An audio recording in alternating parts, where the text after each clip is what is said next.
talking about straining for that logo on the side of your helmet and not the name on your back. Yes, sir. Because we know what it represents. It represents everybody here you see and everybody you can't that we've talked about. I'm here to strain with you, man. I swear to God, I'm here to strain with you. Let's go. Everything you got, strain with everything you got. Let's go. Bills on 3. 1, 2, 3. Bills.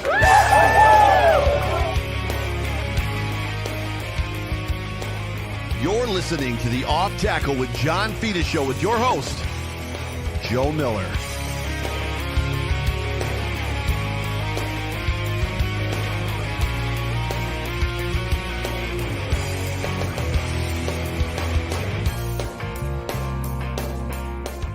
Well, what is going on, everybody? Welcome everybody into the Off Tackle with John Fina show, brought to you by Ficta, Endel, and Elmer Eye Care on the Buffalo Rumblings. Why are you making fun of me? Vidcast Network.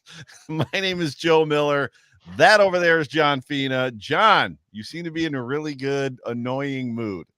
Yeah, baby! 4-time AFC East champs. Are you kidding me? What's not to love? Well, I mean, I can't even imagine what Monday was like in Buffalo. I mean, I couldn't sleep after that game. I was tossing and turning. I'm like, got to go to bed. I got to get a flight in the morning. Can't do the show Monday night, but damn it all, I'm like chomping at the bit.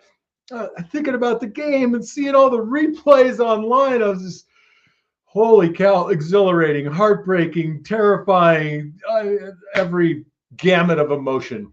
It was all of them. Love it. It got all of the emotions absolutely 100% in there. There was a point, I said it on my show on Sunday, like literally about 3 minutes before the Deontay Hardy touchdown return, I sent Jerry a text that just said, "Me thinks this game might be over." I was like, that's where I was at. I was like, I've seen this ending before. Like, I know what's about. And then Deontay Hardy just lit the whole thing on fire and changed the whole momentum and just the feel of the game, which was tremendous. Welcome to everybody into the show. It's so good to have you. This is on a very odd time. Again, John was traveling, so we had to kind of adjust, and I think we had about 50 text messages go back and forth, just trying to find a window between his schedule and my schedule that was going to work.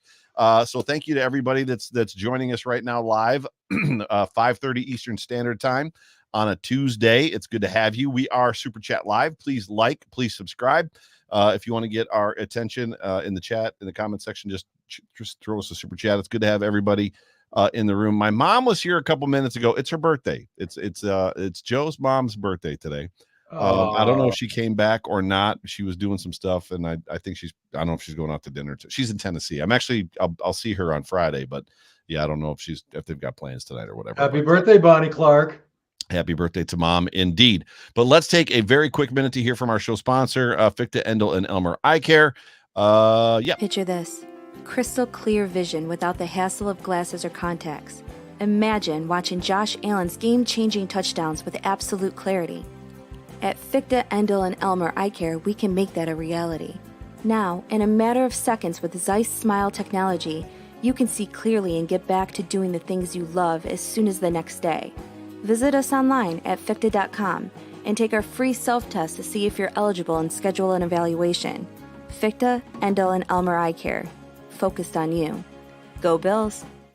Look, if you've got John scooting back to a seat, if you've got eye issues, if you've got not perfectly clear vision, it is a free consultation. So if you're in the Buffalo area and you are interested in at least knowing if there's help out there for you, give Ficta, Endel, and Elmer Eye Care a call. Get your free consultation. Let them know that the John Fina sent you from Buffalo Rumblings, just so that they know that the sponsor. Hey, you tell them I sent you, they might bar you at the door. So say Joe Miller, the voice, sent you. They don't know who I am. Everybody knows you're going to be escorted in. You're probably get a foot massage.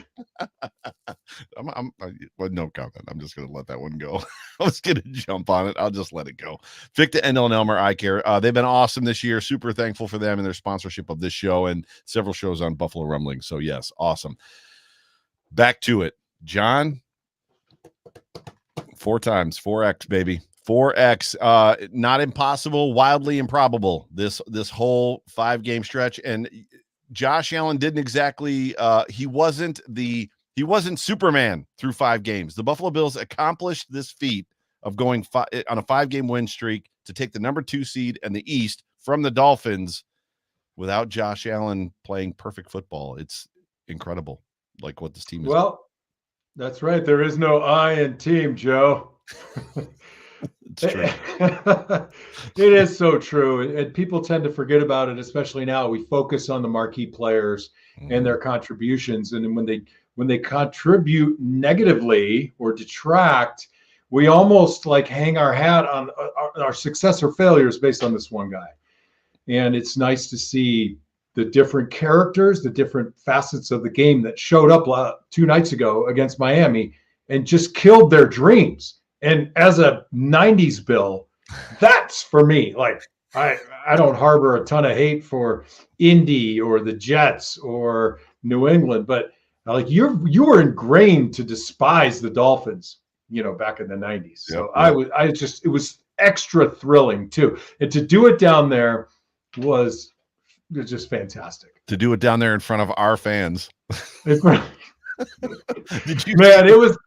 it was so real too. I mean, that we've been getting dragged a little bit. The takeover of Fort Lauderdale or whatever you want to say. But man, when their offense was on the field, I was like, hey, that's kind of loud. I can hear Bills fans. And then when Hardy's taking that ball back, when we score a touchdown, just the eruption of crowd noise in an away stadium for your team, kind of like, wait a minute. So instead of it only being loud for half the game, it was equally loud for the entire game, and that's such a cool deal. Yeah, it was rather incredible. It's funny to me, just to if it's Miami, the banter on Twitter the last couple of days has been, well, this is Miami. Opposing team fans obviously want to come here for a football game because it's Miami, and it's like, well, wait a second, like the LA Chargers can't get a home game either. No, and everybody says because they have a bad fan base. So in LA, it's because it's a bad fan base. In Miami, it's because everybody just wants to come to Miami. Yeah. It's the weather. Well, they're the ones that sold their tickets, right? They're the ones that sold their tickets. It's funny because apparently the Dolphins are done with it. There were some emails that went out where they are revoking season ticket holders' tickets for selling their tickets to opposing team fans now. Someone's going to be looking at the fine print on that. Indeed. But it was an amazing job. Real quick, and this wasn't, you and I have not talked about this. Can you talk about just Sean McDermott real quick? Do you have any thoughts, him keeping this tribe together? And I mean, the relief that he felt, I played an audio clip, which I could probably pull it up if I found it. The relief that he felt after that game. Did you hear his quick interview with Capaccio when he was like giddy on the football field? I did. Can you just real quick, do you just have a thought just about the job that he did at the end of this season with all that Tyler Dunn article out there and everything else? Look, there's enough stress to being a leader in the NFL and then have on top of it the article that was written, right? To have to relieve your OC of duty, to have, this man god playing quarterback for you, and the pressure that you have to support him to get to 12 or 14 wins to go deep into the playoffs. It's overwhelming. And to go down with that chance of being the 7 seed or the 2 seed and pull that off, the relief that came out of it, totally realistic. But insofar as the coaching goes, man, I don't know. I'm definitely not a rear view mirror kind of guy for the most part. I look at it and say, I'm not on the field. I'm not in the moment making the decisions that I have to make. And Joe, how many decisions do you want back? I mean, on a yearly basis. How about a daily basis? How about a daily basis, but without, that's the time you got to process and make that decision. That's so right. I tend to be a little bit more forgiving, and I try to say, okay, well, I see why he did it that way. But by and large, something got into that defense, whether it came from Sean McDermott or just the way they felt like, hey, we have a chance. We are the right guys. Mm-hmm. It was something to watch. Holy moly. Yeah, he's not probably going to be coach of the year. He clearly is going to be a candidate. D'Amico Ryans is probably going to be the coach of the year, first-time coach, rookie quarterback, and obviously what they've done in Houston as far as that goes. But man, it's we've very much collectively as a fan base gone from either the extreme of fire him now to maybe this is a consideration to, oh my gosh, like what has this guy done? This is absolutely incredible. So super great. Somebody I know once coined the phrase wildest dreams land. I don't know who that guy was, but it was somebody that's sitting sort of next to you. But yeah, it's wicked smart. I mean, to think about it, from 6-6, and we're here now. And the look, I feel a little bit bad for Mike McDaniel, even though he's hard to feel bad for. But that slack-jawed, freaking blank, glossy-eyed expression that they snap him. Yeah. Oh my Lord. It's like, bro, you've become a meme. And it's just so the first that one will last. That will follow him like queso forever. Oh, jeez. The first one I took a picture of because I was laughing so hard. By the third or fourth time they did it, I was like, stop doing that to him. Like, they keep doing it to him. Yeah, it was. I think the weirdest thing about that is the Hard Knocks thing and it's on tonight, Tuesday night.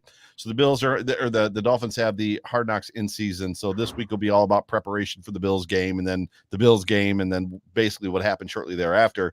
The hard part for me is I loathed, to your point, hated with the passion of 1,000 suns, the Dolphins of the 90s. I hated Dan Marino. I hated like Mark Duper and Mark Clay. I hated all those guys. Like I hated, you name it. If they were on that team, I could not Mark Higgs, I think was the running back then. I hated every player on that football team. And it's hard not to somewhat kind of like Tua. It's hard not to, like I respect Tyreek Hill and how dangerous he is and how talented he is. Like, I'm going to be honest with you. When he caught that touchdown and did the backflip in the end zone with a sprained ankle, I was like, dude, that was pretty awesome. And Mike McDaniel, there's something endearing about just his kind of like loosey-goosey surfer boy, young, right? He's got the but designer. It wasn't enough, Joe. It just wasn't enough. I know, but you're trying to move me along. I'm just saying I'm conflicted. I'm just telling you that I'm conflicted, but no, you're not conflicted. But what you're not, you're not young and full of all the hate for the rival team that you used to be. Like you're a grown man now with a little bit more perspective. You understand there's a way to make a retort on X where you're not disparaging someone because of their looks or anything. Where you can bring an intellectual argument to the table. And that might be why I don't get involved in that, because sometimes my childlike behavior would take over. And I'm like, I'm still a former player. And some of those attacks on whether it's our players or on the wonderful people in Bill's Mafia sometimes are warranted. But when they're not, I just find them to be horrific. And I know that if I engage in a fight, I'll never get out of it. So 100%. Well, let's move this show along, and I'm going to give you the floor first because there was a lot. So let's talk about some of the good, in your opinion, the things that you saw, and maybe the whys behind it. Yeah. So I mean, the obvious is the defensive second half, right? I mean, they got Swiss cheesed in the first half with the reverse pitch running game out in space, and that's a good play. Hard to defend, hard to diagnose, hard to figure out which way it's going from alignment. And they dialed it in. What was it? 57 yards, all punts in the second half, 0 points. That's just shocking against the league's number one offense. I mean, that is number one. We could turn this into a conversation, but I'm just going to give you my list, if you will.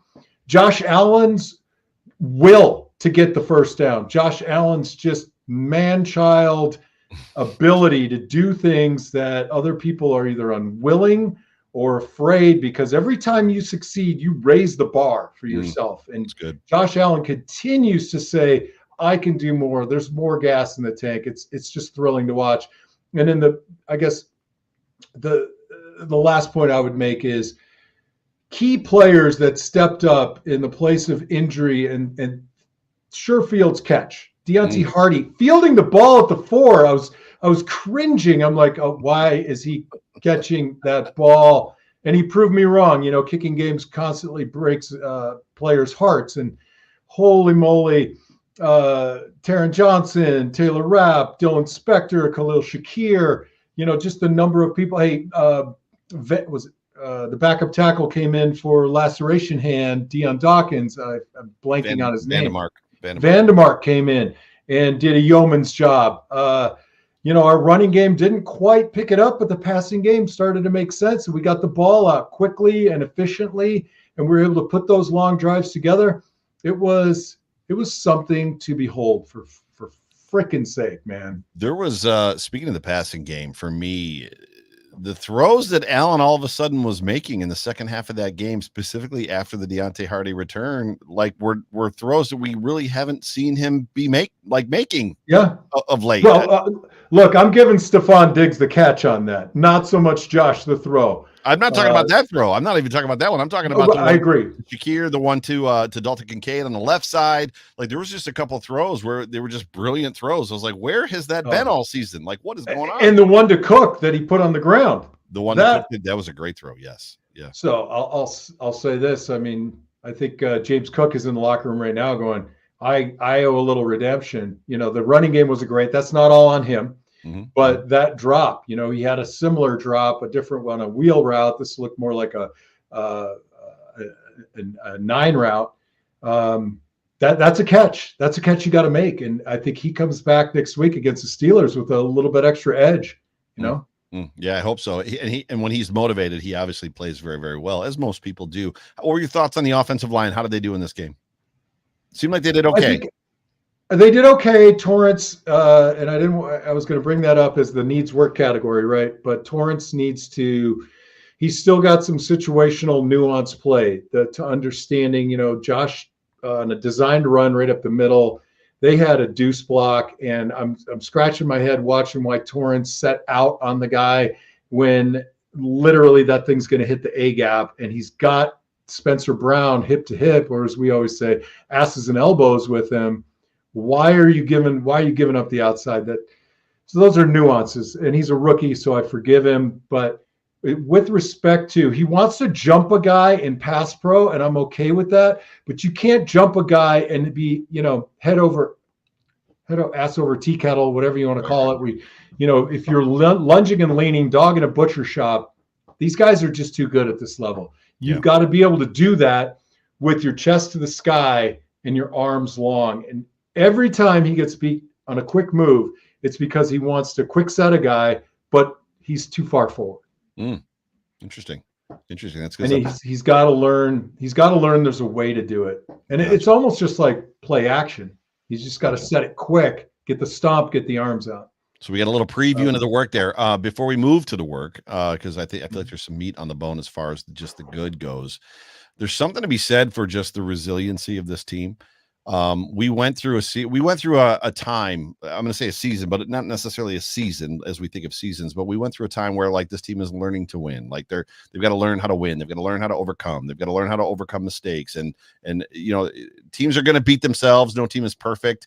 You hope that they don't, but resiliency, especially in this game. And I don't know if you can necessarily put us in a mindset or understand from a player standpoint what's happening on the sideline when it just feels like things aren't going well, and then that play comes, right? I almost wonder if you could argue that the Bills maybe don't win that game if Deontay Hardy doesn't return that punt for a touchdown. Like everything shifted. The momentum did not go back to the Dolphins until they stopped them on 4th and 1 on the last drive the Bills had. Now, obviously, the Bills, they got the interception to win the game, but it was the Dolphins were in trouble. It was bad. So I don't know if you could from a player standpoint, that mindset of being on the sideline, and I know it's fight on my men. I know that, but go ahead.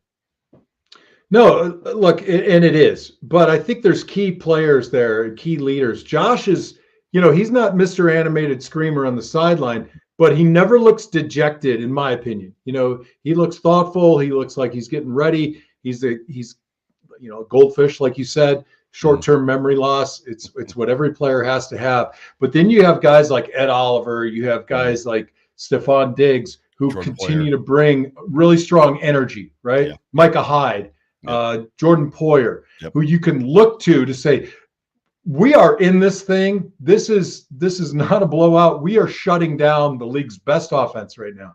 Head high.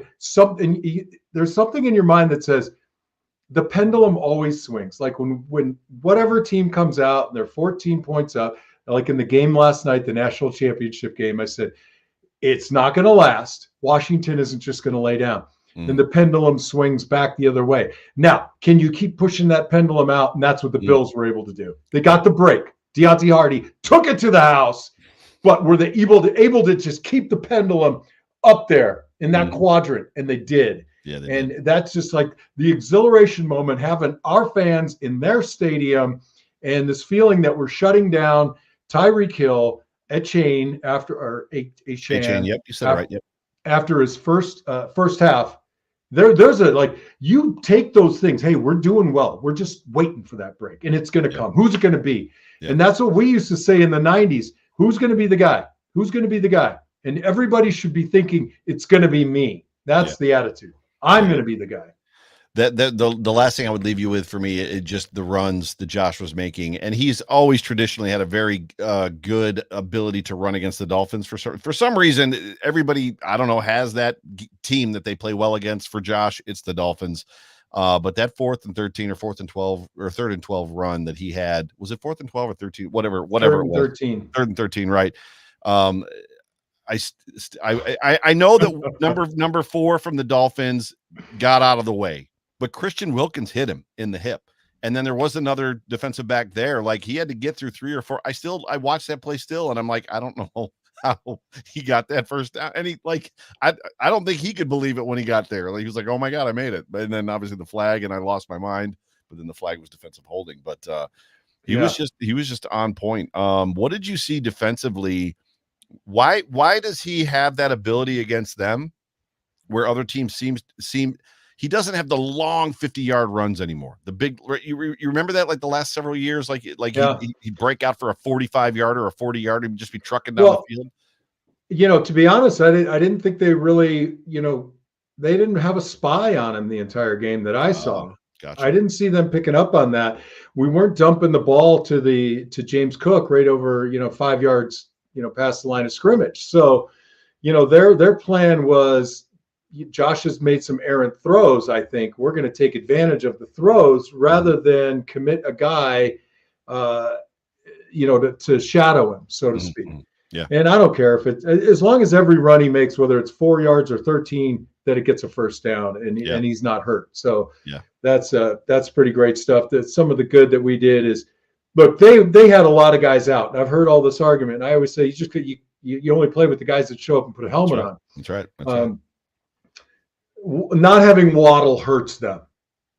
It hurt them. Tyreek Hill is really your main weapon, and that guy, he's shouldering a lot of the burden for the Miami Dolphins. Yeah, for sure. And I don't know that any one guy can do that for too damn long. And that's the beauty of what we saw last night from the Bills, is it got spread around. There were guys that were showing up, making catches, guys doing things on the field defensively that were not the guy.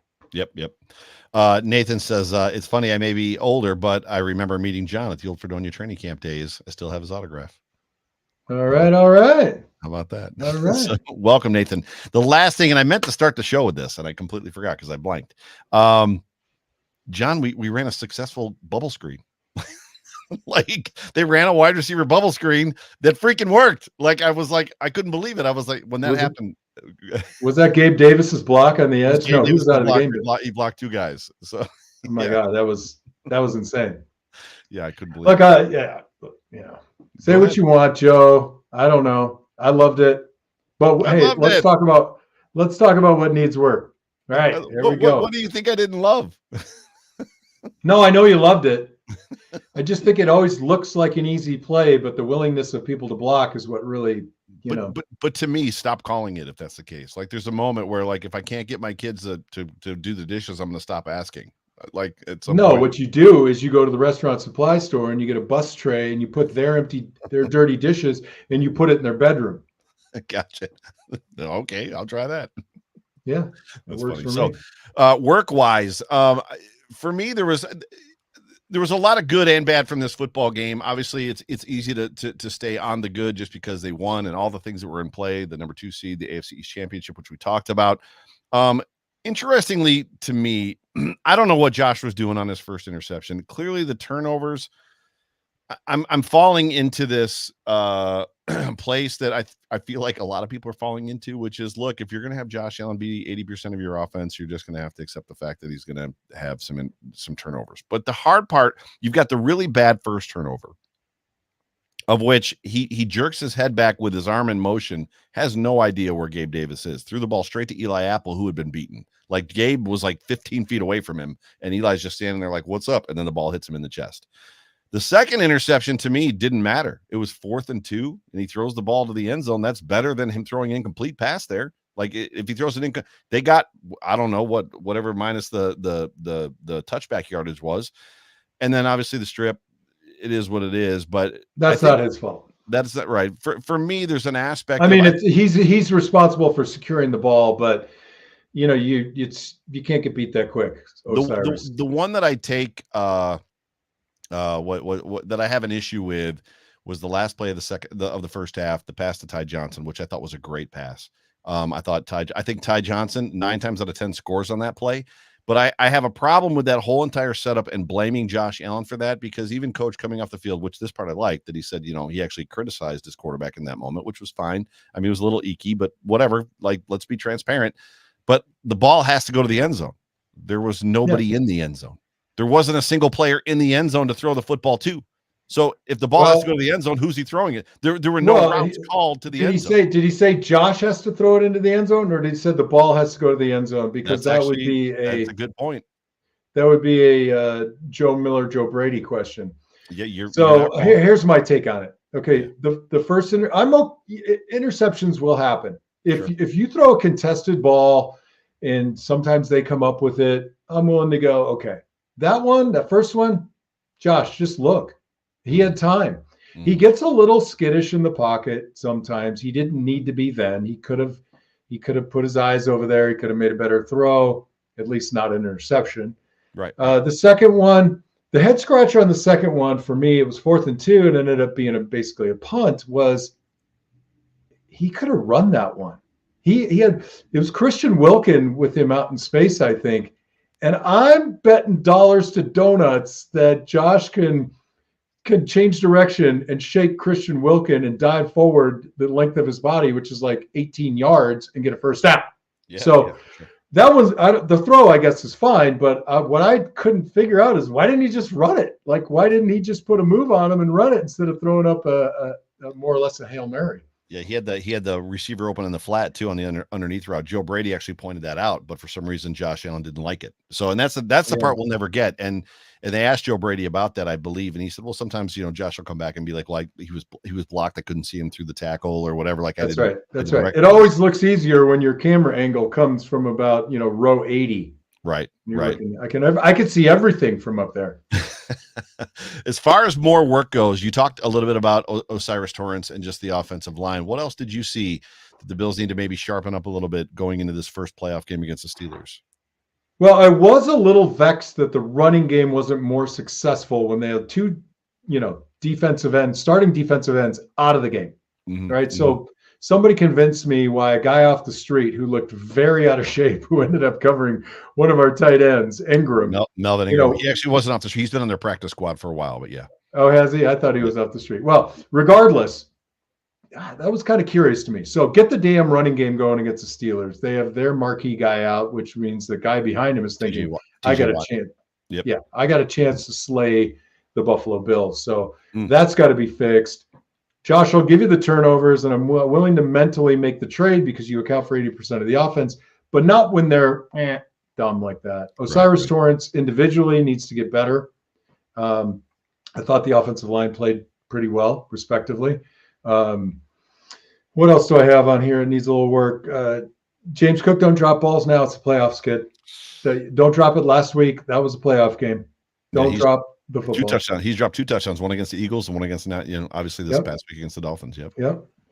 That really is all. I'd love to see the defense kind of react, diagnose, evolve, make adjustments quicker, because that running game had me a little frazzled.